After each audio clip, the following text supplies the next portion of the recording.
வணக்கம், நான் உங்களுடைய சரவணகுமார் ஐஆர்எஸ். நம்ம எஸ்எல்ஜி சார்பாக இந்த சயின்ஸ் லாஜிக் கட்ஸ் அப்படிங்கிறதுல நம்மளுடைய மெயின் ஃபோக்கஸ் சொசைட்டி கல்ச்சர். அதில் ஒரு 5-6 சீரியஸ் பண்ணுறோம்.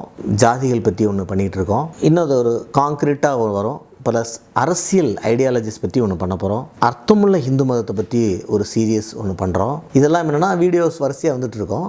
அது நம்பரோடு வரும். ஸோ உங்களோட பிளேலிஸ்ட்டுக்கும் அதை ஒரு காம்ப்ரிஹென்சிவ் அப்ரோச் பண்ணிருக்கோம். தனித்தனி டாப்பிக்காக பண்ணாமல் பண்ணுறதுக்கு வரும். ஸோ இந்தமாரி ஒரு 5-6 சீரியஸ் பிளான் பண்ணுறோம். அதில் ஒரு விஷயம் ஃபுட்டில் சைவம் அசைவம் அப்படிங்கிற ஒரு சீரியஸ். அஸ்ட்ராலஜி ஒன்று பண்ணுறோம். ஸோ இன்றைக்கி நம்ம பார்க்குறது சைவம் அசைவம் அப்படிங்கிற விஷயம். உலகம் முழுக்க சைவங்கிற விஷயமே கிடையாது. உலகம் முழுக்க உணவுனாலே உணவு. அதில் சைவம் அசைவம்லாம் யாரும் பிரிக்கவே இல்லை. அசைவங்கிற பிரிவு இந்தியாவுக்கு மட்டுமே உரித்தானது. அது 2000 வருஷத்துக்கு முன்னாடி திடீர்னு ஒரு பீரியடில் சைவ உணவு அசைவ உணவுன்னு 2ஆக பிரியுது. பெரும்பாலும் இந்த முனிவர்களில் ஆரம்பிச்சது ஆசிரமங்களில் சைவ உணவை சாப்பிட்றதுல இருக்கிற சில விஷயங்கள். அன்னைக்கு உருவான ஒரு எண்ண ஓட்டம் இன்னைக்கு வரைக்கும் இருக்குது. அதில் முதல் எண்ண ஓட்டம் சைவம்னாலே ரொம்ப உடல் தூய்மை மன தூய்மைன்னு ஒரு டிவைனுக்கு பக்கத்தில் கொண்டு போயிட்டாங்க. அதனால தான் இந்து கோயில்களில் பெரிய இந்து கோயில்களில் அசைவம் விஷயங்கள் இருக்காது. ஒரு கெடாவட்டு அந்த மாதிரி கூட இருக்காது. சின்ன இந்து கோயிலில் தான் பலியிடலாம் இருக்கும். அதுமாதிரி நான்வெஜ் சாப்பிட்டா கோயிலுக்கு போகக்கூடாதுன்னு இன்றைக்கி பெரும்பாலான இந்துக்கள் யோசிக்கிறதுக்கு காரணமும்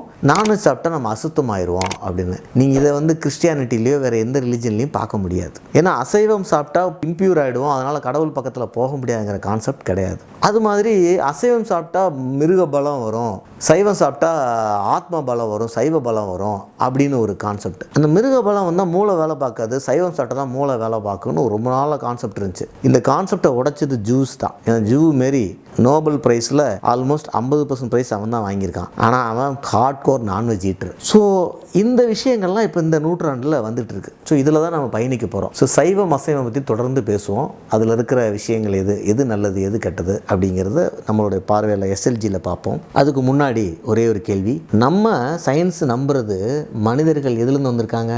குரங்குலேருந்து. உலகம் முழுக்க குரங்கு வெஜிடேரியன், ஆனால் உலகம் முழுக்க மனிதர்கள் நான் வெஜிடேரியன். நம்ம குரங்குலேருந்து தான் எவால்வ் ஆகிருந்தா உணவு முறை எப்படி மாறுச்சு? ஒரு பூனையிலிருந்து புலி வருதுன்னு வச்சுக்கோங்க, எவால்யூஷனில். இன்ஃபேக்ட் அது கிடையாது, கொஞ்சம் மாடிஃபிகேஷன் இருக்கிறதுல. ஆனால் உணவு பழக்கங்களில் பெரிய மாற வேண்டிய அவசியம் என்ன வந்துச்சு?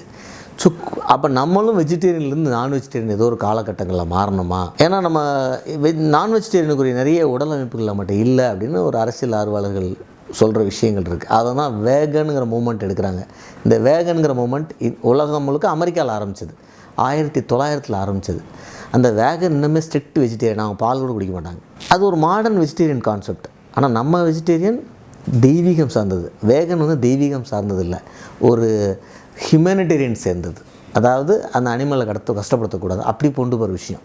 இங்கே நம்ம சைவம் தெய்வீகம் சார்ந்ததாக கொண்டு போயிட்டோம். குரங்குலேருந்து மனிதன் வந்தால் குரங்கு வெஜிடேரியன், நம்ம நான் வெஜிடேரியன். எப்படி அது அப்படிங்கிறதோட அடுத்த சீரியஸ் எபிசோடில் நம்ம மீண்டும் சந்திப்போம். நன்றி, வணக்கம்.